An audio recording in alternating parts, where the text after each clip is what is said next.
O áudio desse livro está sendo gravado por Leda Ludwig. O Grande Conflito. Uma saga milenar e seu final surpreendente. Livro escrito por Ellen G. White.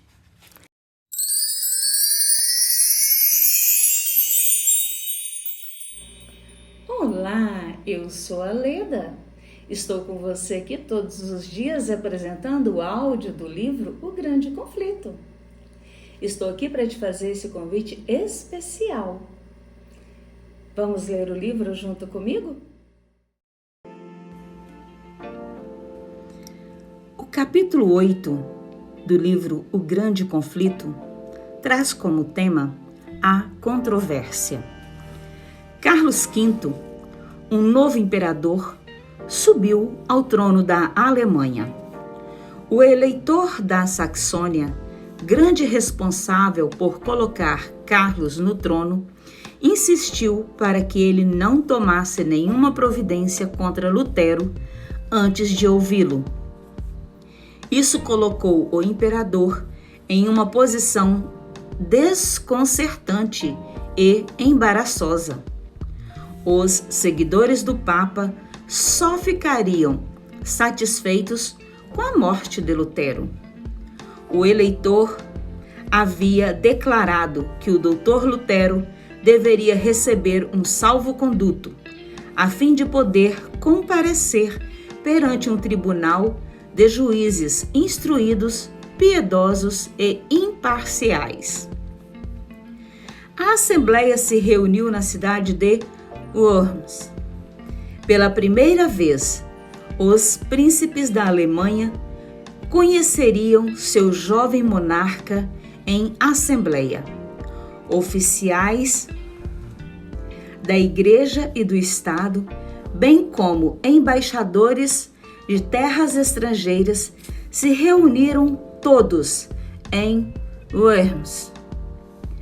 No entanto, o assunto que despertava o mais profundo interesse era o reformador. Carlos havia instruído o eleitor a levar Lutero com ele, garantindo proteção e prometendo livre debate das questões em disputa. Lutero escreveu para o eleitor: "Se o imperador está me chamando, não posso duvidar de que seja o chamado do próprio Deus.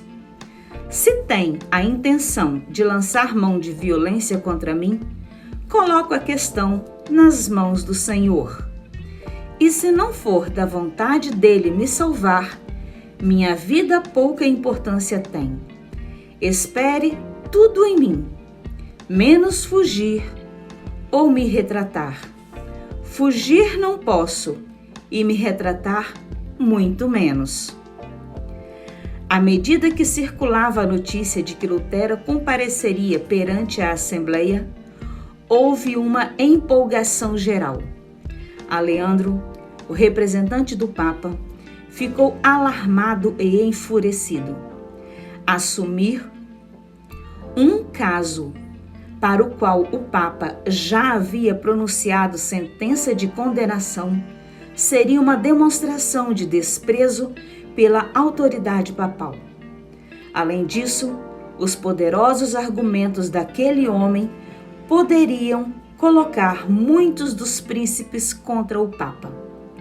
Aleandro insistiu para que Carlos não permitisse que Lutero comparecesse a Worms e convenceu o imperador a ceder. Insatisfeito com essa história, Aleandro se esforçou para condenar Lutero, acusando o reformador de sedição, rebelião, impiedade e blasfêmia. Mas suas palavras fortes revelaram o espírito por trás de suas ações. Ele é movido por ódio e vingança, era a opinião geral. Com zelo renovado, Aleandro induziu o imperador a colocar em prática as decisões papais. Vencido pela insistência, Carlos o convidou a apresentar sua causa perante a Assembleia. Os favoráveis ao reformador estavam apreensivos em relação ao que Aleandro diria. O eleitor da Saxônia não estava presente, mas alguns dos participantes do concílio tomaram notas do discurso de Aleandro. A acusação. Com erudição e eloquência, Aleandro se determinou a minar a reputação de Lutero, retratando-o como inimigo da Igreja e do Estado. Nos erros de Lutero, declarou: há o suficiente para justificar a queima de 100.000 hereges. O que são todos esses luteranos? Um bando de professores insolentes, padres corruptos, monges imorais, advogados ignorantes e nobres degradados? Como é superior a eles em número, habilidade e poder o grupo católico? Um decreto unânime desta ilustre Assembleia iluminará os ignorantes, advertirá os imprudentes, dará rumo aos indecisos e fortalecerá os fracos. As pessoas continuam a usar os mesmos argumentos contra aqueles que ousam apresentar os ensinos claros da Palavra de Deus. Quem são estes pregadores de novas doutrinas? São incultos, poucos em número e da classe mais pobre. Todavia, alegam ter a verdade e ser o povo escolhido de Deus. São ignorantes e enganados. Quão superior em número e influência é nossa igreja? Esses argumentos não são em nada mais válidos agora do que eram na época do Reformador. Lutero não estava lá para superar o defensor do Papa com as verdades declaradas e convincentes da Palavra de Deus. A maior parte da Assembleia sentia-se inclinada não só a condenar a ele e a doutrina que ensinava, mas, se possível, eliminar toda a heresia. Tudo que Roma podia pronunciar em defesa própria já havia sido dito. A partir de então, o contraste entre a verdade e o erro se tornaria mais claro à medida que uma guerra aberta começasse a se desenvolver. O Senhor, porém, tocou um membro da Assembleia para que fizesse um relato verdadeiro das consequências da tirania papal. O duque Jorge da Saxônia se levantou naquele ajuntamento de príncipes e especificou com terrível precisão os enganos e as abominações da Igreja. Abusos clamam contra Roma. Toda vergonha foi colocada de lado e o único interesse da Igreja é dinheiro, dinheiro e mais dinheiro, de tal modo que pregadores que deveriam ensinar a verdade nada proferem além de falsidades. Elas não são apenas toleradas, como também recompensadas, porque quanto maiores as mentiras, maiores são seus ganhos. É dessa fonte podre que fluem tais águas poluídas. A indecência dá às mãos a ganância. É triste dizer, mas o escândalo causado pelo clero é que lança tantas pobres pessoas à condenação eterna. Precisamos efetuar uma reforma geral. O fato de orador ser um inimigo resoluto do reformador, conferiu influência ainda maior às suas palavras. Anjos de Deus enviaram raios de luz às trevas do erro e abriram os corações à verdade. O poder da verdade divina controlou até mesmo os inimigos da reforma e preparou o caminho para a grande obra que estava prestes a acontecer. A voz daquele que é maior do que Lutero foi ouvida na Assembleia. Uma comissão foi designada para preparar uma lista de opressões papais que sobrecarregavam pesadamente o povo alemão. Ela foi apresentada ao imperador com o pedido de que ele tomasse medidas para corrigir os abusos. A solicitação dizia: é nosso dever impedir a ruína e a desonra de nosso povo. Por esse motivo, com humildade, porém em tom urgente, pedimos que ordene uma reforma geral e use seu poder para colocá-lo em vigor. A convocação. Então, o concílio reivindicou que Lutero comparecesse diante da Assembleia. Por fim, o imperador consentiu e Lutero foi convocado. Com a convocação, ele também recebeu um salvo-conduto. Um mensageiro levou esses documentos a Wittenberg, com a instrução de levar o reformador para Worms.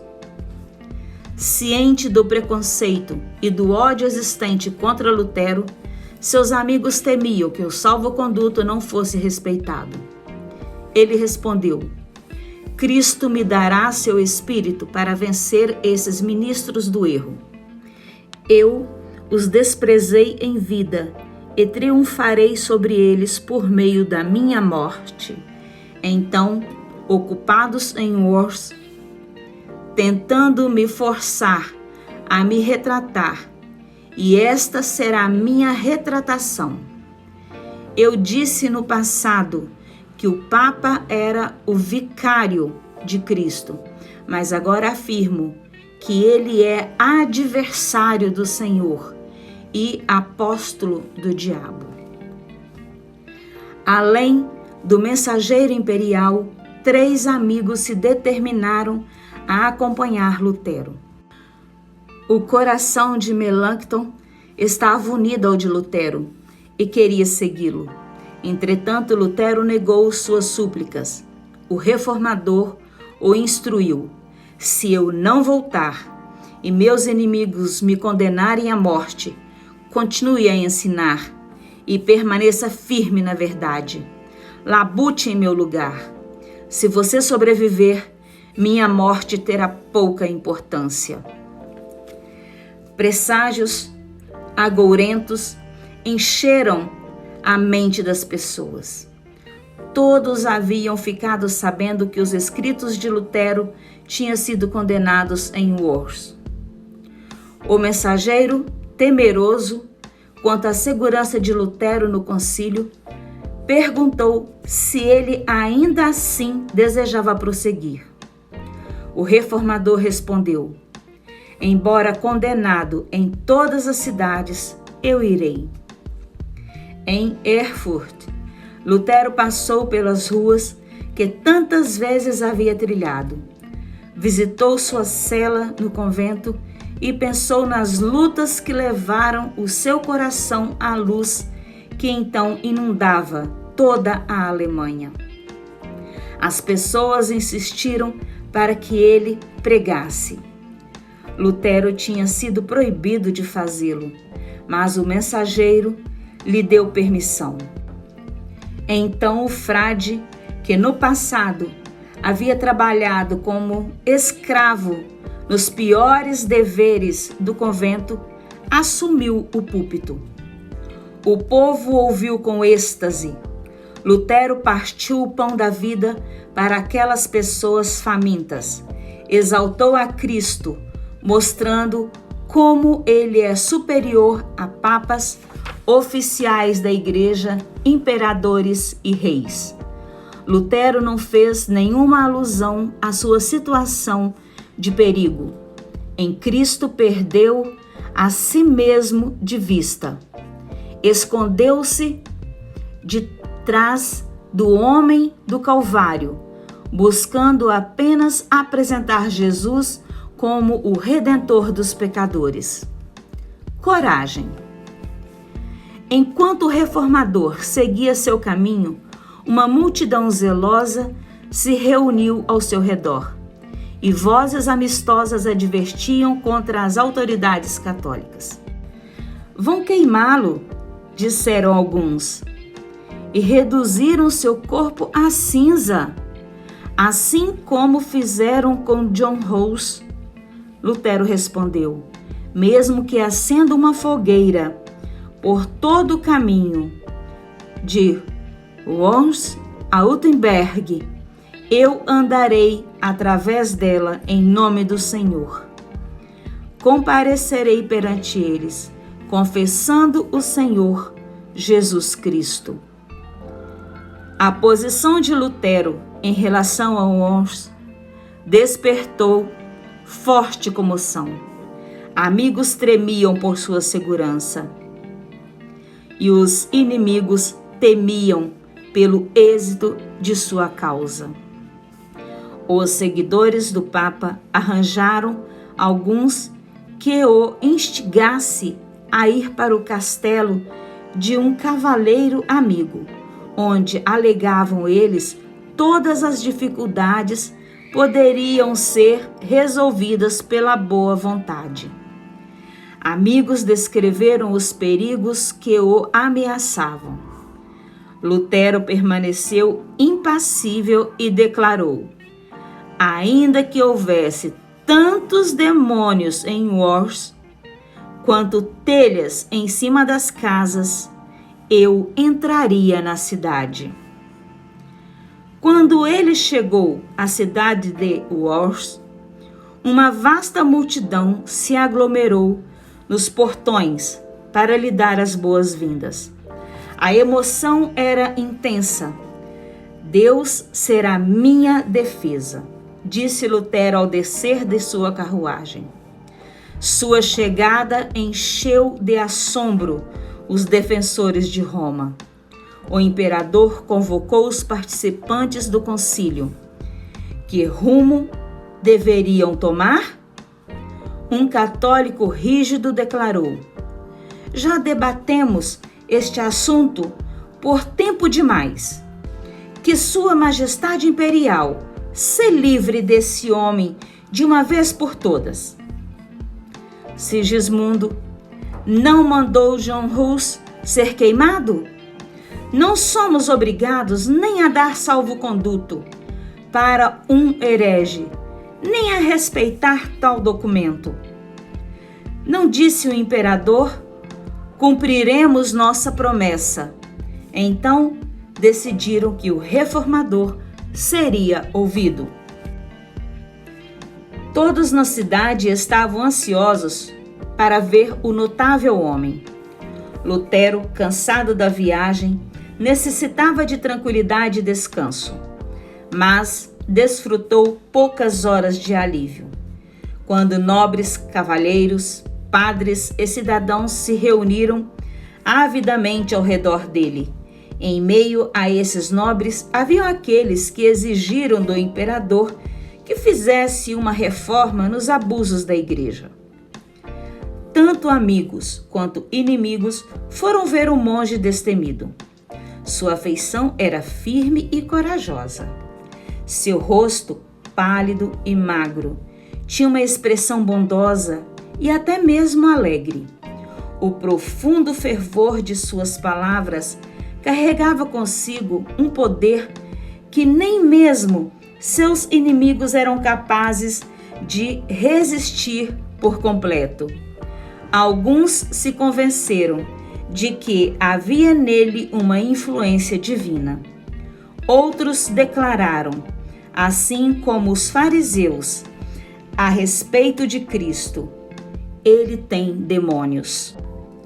No dia seguinte, um oficial do Império foi enviado para levar Lutero ao auditório da Assembleia. Todas as ruas estavam lotadas de espectadores ávidos por ver o monge que ousara resistir ao Papa. Um velho general, herói de muitas batalhas, disse-lhe com bondade: pobre monge, você agora está prestes a fazer uma resistência mais nobre do que eu ou qualquer outro capitão já fizemos nas mais sangrentas de nossas batalhas. Mas se sua causa é justa, vá em frente, em nome de Deus, e nada tema. O Senhor não o abandonará. Perante o concílio, o imperador se assentou no trono, cercado pelos indivíduos mais importantes do império. Martinho Lutero deveria então responder por sua fé. Esse comparecimento em si já foi uma vitória clara sobre o papado. O Papa havia condenado o homem e agora ele estava diante de um tribunal que, por intermédio desse ato em si, se colocou acima do Papa. O Papa o havia banido e excluído da sociedade humana.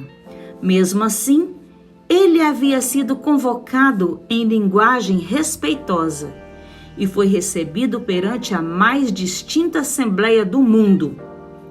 Roma já estava descendo do trono e foi a voz de um monge que causou sua humilhação.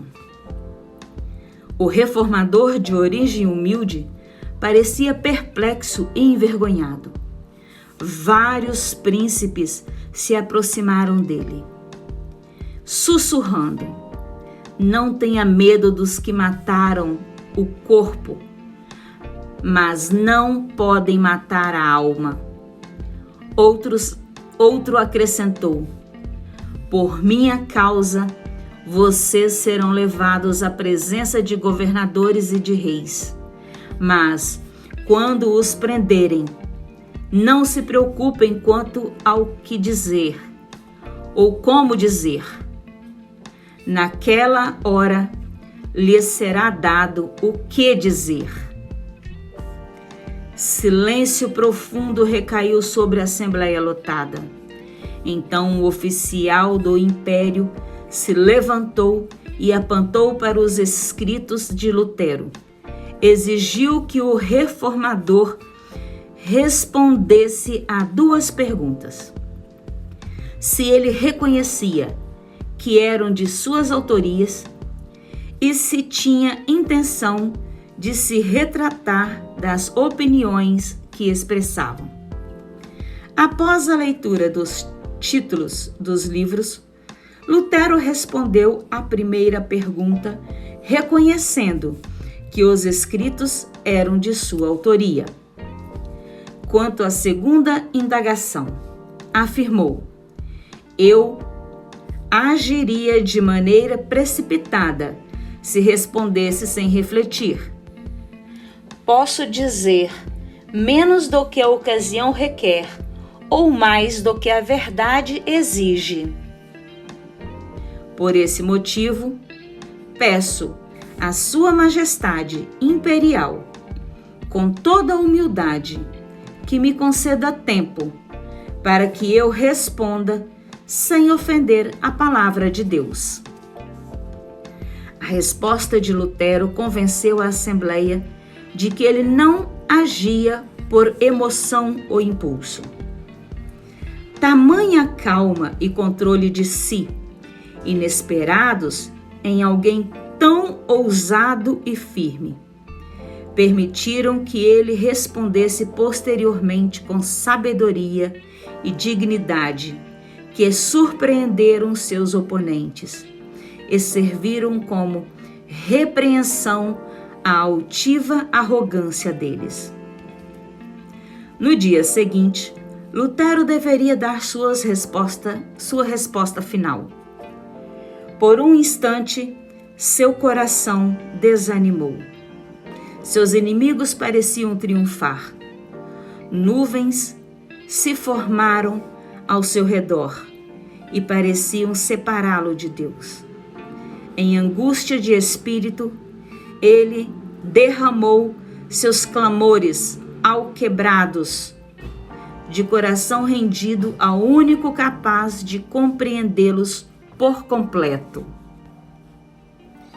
Ó Deus Todo-Poderoso e Eterno, implorou ele, se eu depositar minha confiança somente na força deste mundo, então tudo estará acabado. Minha hora final chegou, minha condenação foi pronunciada. Ó Deus, ajuda-me contra toda a sabedoria do mundo.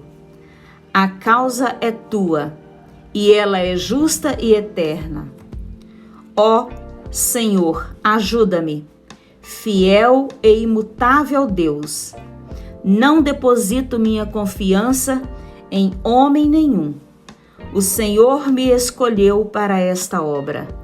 Permaneça ao meu lado, por amor ao tão amado Jesus Cristo, que é minha defesa, meu escudo e minha fortaleza.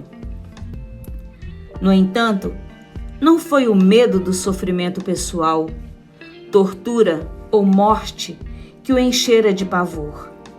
Lutero sentia sua inadequação. Por causa das suas fraquezas, a causa da verdade poderia sofrer perda. Ele lutou com Deus não pela própria segurança, mas pelo triunfo do Evangelho. Em sua necessidade absoluta, ele se apegou à fé em Cristo, o poderoso libertador. Ele não compadeceria diante do concílio sozinho. A paz voltou ao seu coração e ele se alegrou por ter a permissão de exaltar a palavra de Deus diante dos governantes das nações.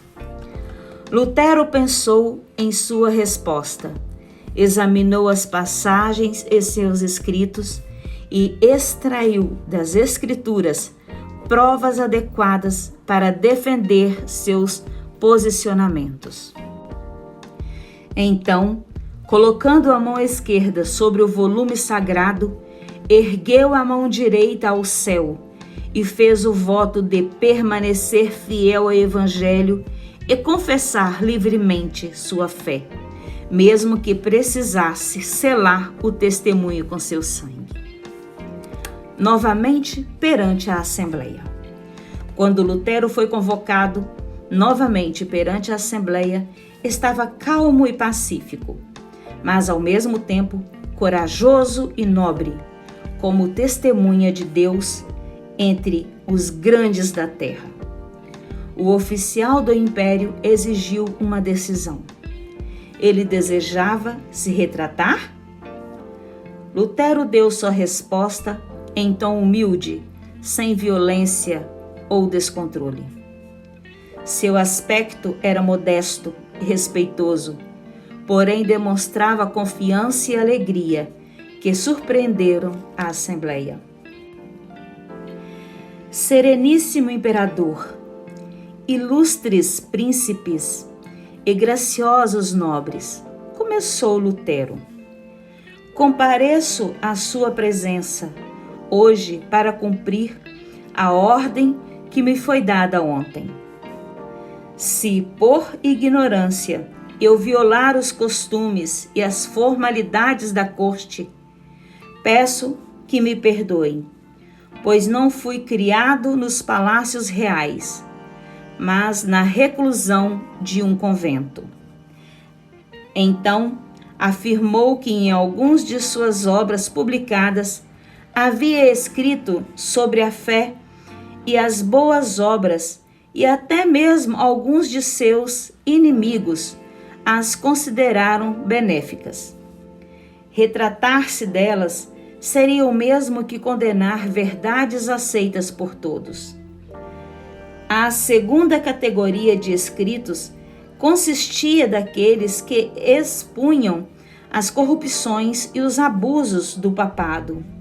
Revogá-las equivaleria a fortalecer a tirania de Roma e abrir uma porta ainda mais larga para sacrilégios maiores. Na terceira categoria, ele havia atacado indivíduos que defenderam males existentes. Em relação a estes, Lutero admitiu abertamente que fora mais violento do que o apropriado. Entretanto, nem mesmo esses livros ele poderia revogar, pois os inimigos da verdade usariam isso como oportunidade para subjugar o povo de Deus com crueldade ainda maior. Continuou: defendendo-me assim, como fez Cristo, se eu disse algo de mal, denuncie o mal. Pela misericórdia de Deus, apelo a ti, sereníssimo imperador, e a vós, ilustríssimos príncipes, e a todos os homens instruídos que provêm, com base nos escritos dos profetas e apóstolos, que estou errado. Assim que me convencerem disso, eu me retratarei de cada erro e serei o primeiro a pegar meus livros e lançá-los no fogo. Longe de me sentir desanimado, eu me alegro ao ver que o Evangelho é hoje, assim como no passado, causa de perturbação e dissensão. Esse é o caráter e o destino da palavra de Deus. Não pensem que vim trazer a paz à terra. Não vim trazer paz, mas espada, disse Jesus Cristo. Livro de Mateus 10, verso 34. Tomem cuidado para que, achando que estão dando fim a todas as dissensões, não persigam a santa palavra de Deus, trazendo sobre vocês um terrível dilúvio de perigos intransponíveis, desastres presentes e desolação eterna. Lutero havia falado em alemão. Em seguida, pediram que repetisse as mesmas palavras em latim. Mais uma vez, ele fez seu discurso com a mesma clareza que antes. A orientação divina o guiou nisso. Erros e superstições tanto havia cegado muitos dos presentes que, a princípio, eles não reconheceram a força do raciocínio de Lutero. A repetição, porém, permitiu que entendesse claramente as ideias apresentadas. Aqueles que teimosamente fechavam os olhos à luz ficaram enfurecidos com o poder das palavras de Lutero. O porta-voz da Assembleia disse irado: "Você não respondeu à pergunta que foi feita. Deve dar uma resposta clara e precisa. Vai se retratar ou não?" O reformador respondeu: "Já que Sua Serena Majestade e Suas Altezas exigem de mim uma resposta clara, simples e precisa, eu lhes darei, e é a seguinte: não posso sujeitar minha fé, e nem ao Papa, nem a concílios, pois é tão claro quanto a luz do dia que eles erraram com frequência e contradizeram uns aos outros, a menos que eu seja convencido pelo testemunho das Escrituras. Não posso me retratar, nem o farei, pois não é seguro para um cristão falar contra sua consciência. Aqui estou. Não há nada mais que possa fazer. Que Deus me ajude. Amém." Assim se posicionou o justo homem. Sua grandeza e pureza de caráter, Sua paz e alegria de coração deixaram claro para todos que ele testemunhava da superioridade da fé que vence o mundo. Em sua primeira resposta, Lutero falou em tom respeitoso, quase submisso. Os seguidores do Papa pensaram que o adiamento era apenas o primeiro passo rumo à retratação da fé. O próprio Carlos, ao observar com certo desprezo o corpo abatido do monge, suas roupas humildes e a simplicidade de sua fala, declarou: "Esse monge nunca fará de mim um herege." A coragem e a firmeza que ele demonstrava, bem como o poder de seu raciocínio, encheram a todos de surpresa. O imperador exclamou com admiração: "Esse monge fala com bravura no coração e coragem inabalável." Os defensores de Roma perderam a controvérsia. Tentaram manter seu poder, não apelando para as Escrituras, mas por meio de ameaças, o argumento infalível de Roma. O porta-voz da Assembleia disse: "Se você não se retratar, o imperador e os estados do império vão se reunir para decidir que providência devem tomar contra um herege incorrigível."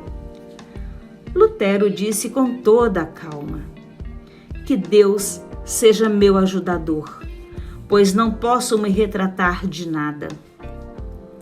Pediram a ele que deixasse o ambiente, enquanto os príncipes deliberavam. A recusa persistente de Lutero em se sujeitar poderia afetar a história da Igreja por eras. Decidiram dar a ele mais uma oportunidade de se retratar. Mais uma vez, perguntaram-lhe se renunciaria às suas doutrinas. "Não tenho outra resposta a dar, além daquela que já pronunciei", disse ele. Os líderes papais ficaram pasmos ao ver que o poder deles não intimidou um humilde monge. Lutero havia falado com toda dignidade e calma cristã. Suas palavras eram livres de sentimentalismo e equívocos. Ele perdera a si mesmo de vista, sentindo apenas que estava na presença daqueles que é infinitamente superior a papas, reis e imperadores. O Espírito Santo de Deus se fez presente, impressionando o coração dos chefes e do império. Vários príncipes reconheceram com ousadia que a causa de Lutero era justa. Outro grupo não expressou as próprias convicções, porém no futuro se tornaram defensores destemidos da reforma. O eleitor Frederico ouviu o discurso de Lutero com profunda emoção. Com alegria e orgulho, testemunhou a coragem e calma do doutor e decidiu se posicionar com firmeza ainda maior em defesa de Lutero. Viu que o poder da verdade havia derrotado a sabedoria de papas, reis e autoridades eclesiásticas. Quando o representante do Papa viu o efeito que o discurso de Lutero havia provocado, decidiu usar todos os meios a seu dispor para ocasionar a queda do reformador. Com eloquência e habilidade diplomática, ele apresentou ao jovem imperador o perigo de sacrificar a amizade e o apoio de Roma pela causa de um monge insignificante. No dia posterior à resposta de Lutero, Carlos anunciou à Assembleia sua determinação de exaltar e proteger a religião católica. Tinha a intenção de usar medidas vigorosas contra Lutero e as heresias que ele ensinava. Sacrificarei meus reinos, meus tesouros, meus amigos, meu corpo, meu sangue, minha alma, minha vida, mas tratarei tanto ele quanto seus seguidores como hereges, obstinados por meio de excomunhão, banimento oficial e todos os meios calculados para destruí-los. Contudo, declarou o imperador, o salvo-conduto de Lutero deveria ser respeitado.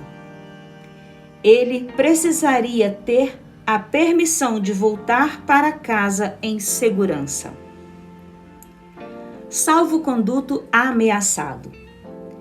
Mais uma vez, os representantes do Papa vigiaram que o imperador desconsiderasse o salvo-conduto de Lutero. O Reno deve receber suas cinzas, assim como recebeu as de John Hus há um século. Mas os príncipes da Alemanha, conquanto fossem inimigos confessos de Lutero, protestaram contra a tamanha violação da fé pública. Lembraram os desastres que sucederam à morte de Hus. Não ousariam trazer sobre a Alemanha a repetição daqueles terríveis males. Respondendo à resposta infame, Carlos disse: mesmo que a honra e a fé desapareçam do mundo inteiro, elas ainda encontrarão um refúgio no coração dos príncipes. Os inimigos papais de Lutero continuaram a incitá-los a tratar o reformador assim como Sigismundo fizera com Hus.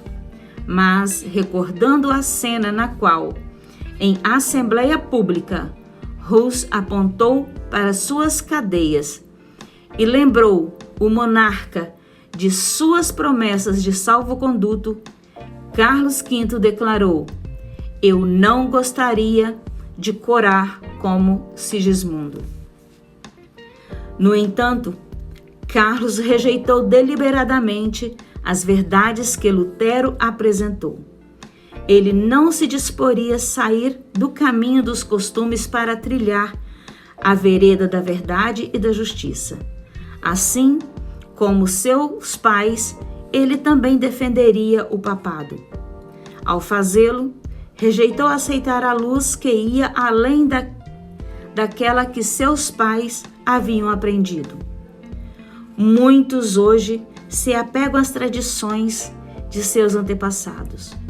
Quando o Senhor envia mais luz, recusam-se a aceitá-la, porque seus pais não o fizeram.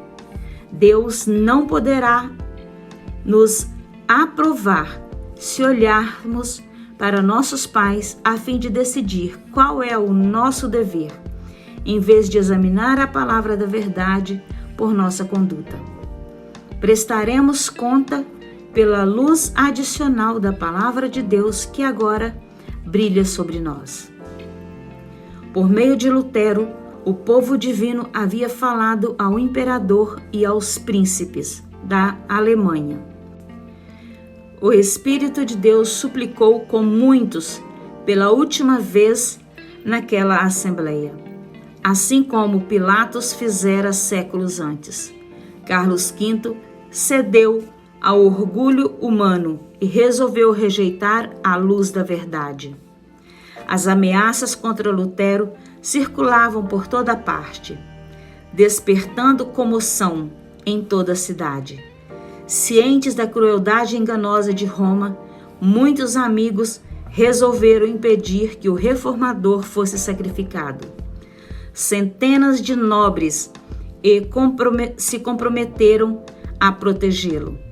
Cartazes foram colocados nas portas das casas e espaços públicos, alguns condenando Lutero, outros o defendendo. Um deles trazia as significativas palavras: ai de ti, ó terra, cujo rei é criança. O entusiasmo popular a favor de Lutero convenceu o imperador e a Assembleia que qualquer injustiça cometida contra ele colocaria em risco a paz do império e a estabilidade do trono. Frederico da Saxônia escondeu cuidadosamente seu real sentimento em relação a Lutero. Ao mesmo tempo, guardou o reformador com vigilância constante, observando seus movimentos e os de seus inimigos. No entanto, muitos outros não esconderam sua simpatia em relação a Lutero. Spalatin escreveu: o quartinho do doutor não conseguia comportar todos os visitantes que apareciam. Até mesmo aqueles que não tinham fé em suas doutrinas não conseguiam deixar de admirar a integridade que o levara a correr risco de morte, em vez de violar a própria consciência. Alguns tentaram avidamente induzir Lutero a concordar em fazer concessões a Roma. Nobres e príncipes lhe disseram que se ele mantivesse o julgamento contra a Igreja e os concílios, seria banido do império e não teria defesa alguma. Mais uma vez, insistiram para que se sujeitasse ao juízo do imperador. Assim, ele não teria nada a temer. Em resposta, Lutero disse: consinto de todo o coração que o imperador, os príncipes e até mesmo o mais vil cristão examine e julguem minhas obras, mas com uma condição: que usem a palavra de Deus como padrão. A humanidade nada mais tem a fazer além de lhe obedecer.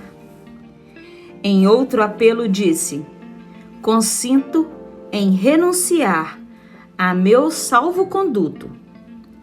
Coloco minha pessoa e minha vida nas mãos do imperador, mas a palavra de Deus nunca.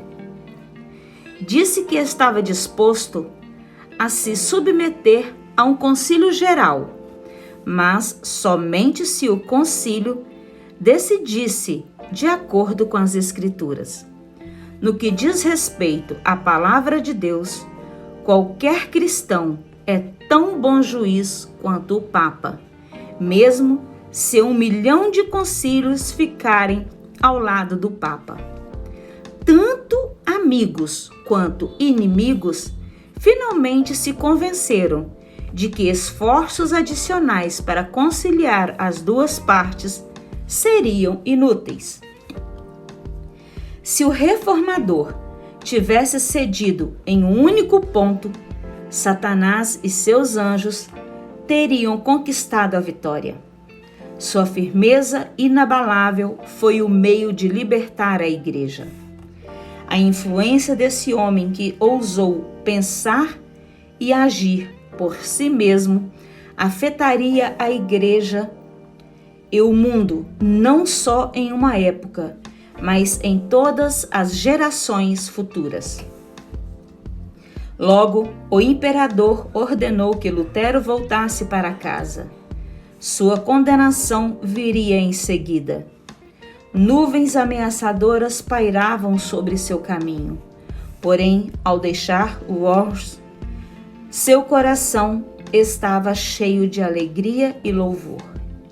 Após a partida, Lutero queria deixar claro que sua firmeza não consistia em rebelião. Escreveu para o monarca: estou pronto, com a maior disposição para obedecer a Vossa Majestade, em honra ou desonra, para viver ou morrer, sem nenhuma exceção, a não ser a palavra de Deus, pela qual o ser humano vive. Quando há interesse eternos envolvidos, Deus não quer que uma pessoa se submeta a outra. Isso se dá porque tal submissão em questões espirituais acaba sendo uma forma de adoração, a qual só pode ser prestada ao Criador. Na jornada partindo da cidade de Worms, líderes importantes da igreja receberam de bom grado o monge excomungado e governantes civis honraram o homem a quem o imperador havia denunciado. Insistiram para que pregasse, e a despeito do banimento imperial, mas uma vez ele assumiu o púlpito, disse: "Nunca prometi acorrentar a palavra de Deus, nem o farei." Não muito depois de Lutero partir da cidade de Worms, os líderes católicos conseguiram convencer o imperador a promulgar um edito contra ele. O reformador foi denunciado como o próprio Satanás, em forma humana e vestido com roupas de monge. Assim que o salvo-conduto expirou, todos foram proibidos de abrigá-lo, de lhe dar comida ou bebida, ou de ajudá-lo como qualquer palavra ou ato.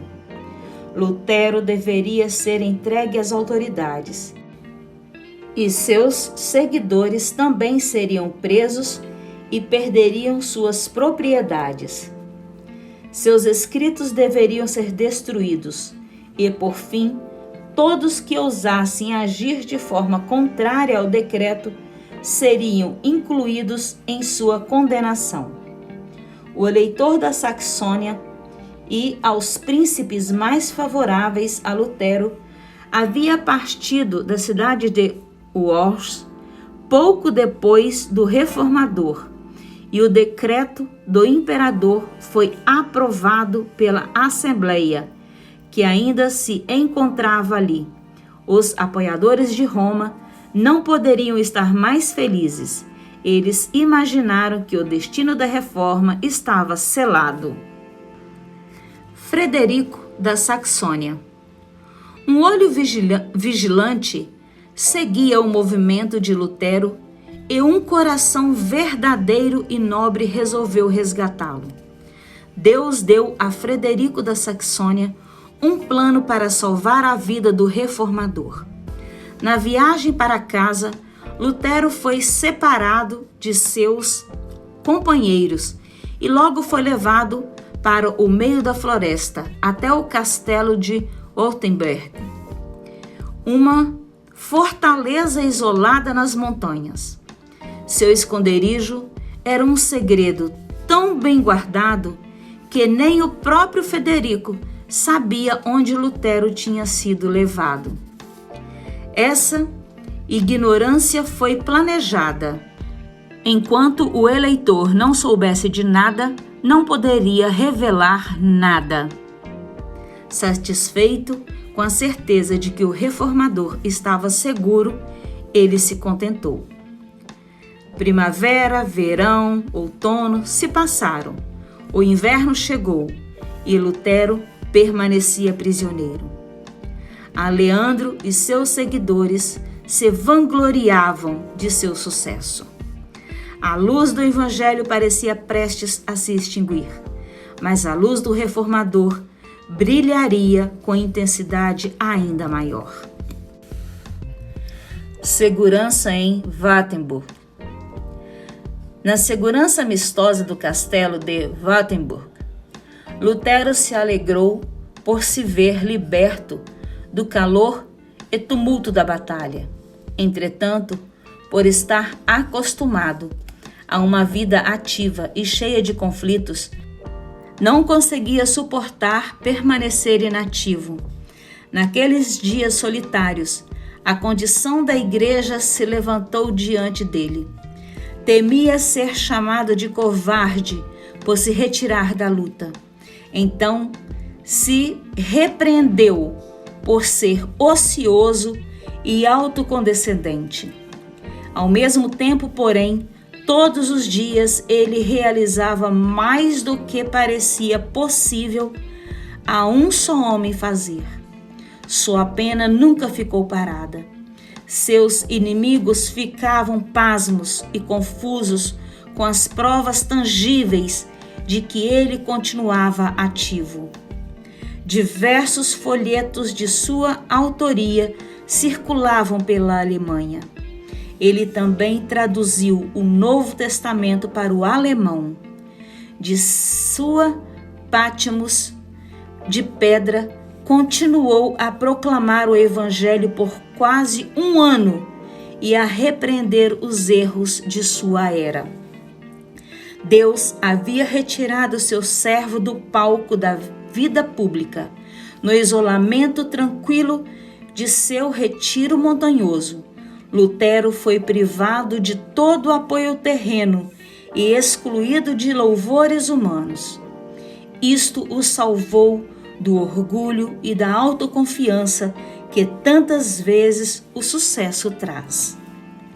Quando as pessoas se alegram na liberdade que a verdade lhes traz, Satanás tenta afastar os pensamentos e as afeições delas de Deus e uni-las a agentes humanos para que honrem o instrumento e ignorem a mão que dirige os acontecimentos que o Senhor escolhe.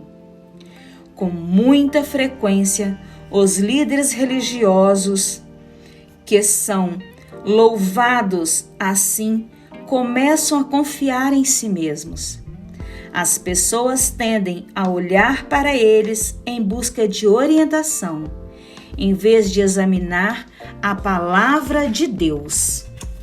O Senhor queria resguardar a reforma desse perigo. Olhos humanos procuravam Lutero como o intérprete da verdade. Ele foi retirado de tal maneira que todos os olhos só podiam se dirigir ao Autor eterno da verdade. E aí, ficou até o final?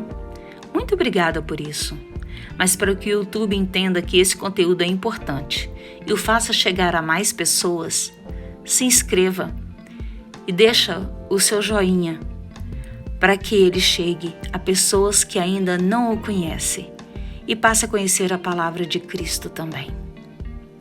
Até o nosso próximo vídeo.